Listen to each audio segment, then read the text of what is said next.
पृथ्वी पर 8 अरब लोग एलियंस द्वारा पाले गए मवेशियों से अधिक कुछ नहीं है। और इस फार्म को चलाने वाले ब्रह्मांड के सबसे पुराने परिवार अब्रासैक्स परिवार हैं। जब जनसंख्या अपनी सीमा तक पहुंच जाती है तो वे सभी मानव जीवन सार को निकाल लेते हैं ताकि एक पदार्थ जिसे यौवन सीरम कहा जाता है प्राप्त किया जा सके। जब तक शरीर इसमें डूबा रहता है, बूढ़ी त्वचा तुरंत फिर से युवा हो सकती है। इस यौवन सीरम निष्कर्षण तकनीक के कारण अब्रासैक्स परिवार का हर सदस्य हजारों वर्षों से जीवित है।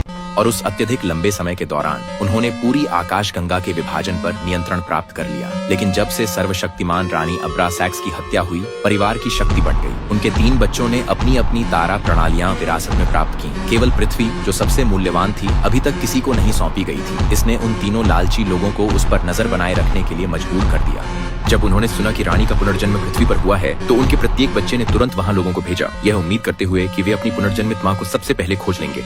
इस समय पृथ्वी पर एक गरीब युवा लड़की, जो हर दिन अमीर लोगों के लिए शौचालय साफ करती थी, कभी कल्पना भी नहीं कर सकती थी कि एक दिन वह अब्रासैक्स परिवार की सत्ता संघर्ष में खींची जाएगी। उस समय वह इतनी कंगाल थी कि एक नया फोन खरीदने के लिए उसने अस्पताल में अपने अंडे बेचने के बारे में भी सोचा। लेकिन ऑपरेटिंग टेबल पर लेटे हुए जुपिटर को पछतावा होने लगा।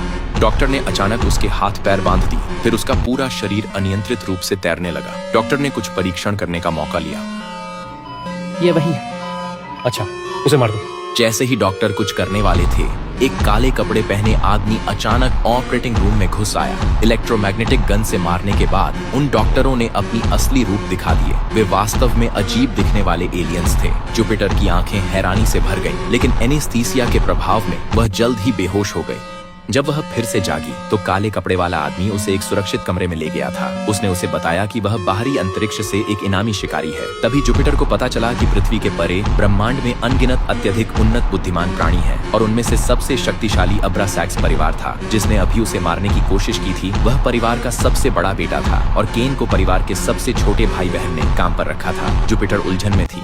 कैसे कोई उसके जैसा, जिसने कभी राज्य भी नहीं छोड़ा था, बाहरी अंतरिक्ष में अब्रासैक्स परिवार से किसी भी तरह का संबंध रख सकता था। लेकिन अब इसके बारे में सोचने का समय नहीं था, क्योंकि सबसे बड़े बेटे के लोग फिर से उनका पीछा कर रहे थे। सौभाग्य से केन सबसे अच्छे इनामी शिकारी में से एक था।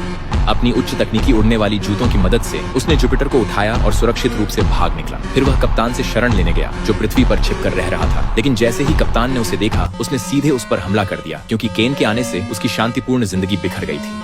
लड़ाई के दौरान उन्होंने गलती से उन मधुमक्खियों को परेशान कर दिया जिन्हें वह पाल रहे थे, और अगले ही पल कुछ अजीब हुआ। मधुमक्खियों ने जुपिटर को नहीं काटा। इसके बजाय वे उसके चारों ओर इस तरह से घिर गईं, जैसे वफादार प्रजा अपने शासक के चारों ओर घिर जाती है। जैसे ही कप्तान ने यह देखा, वह तुरंत समझ गया। उसने जल्दी से उसके सामने एक घुटने पर झुककर प्रणाम किया। इससे जुपिटर पूरी तरह से भ्रमित हो गए।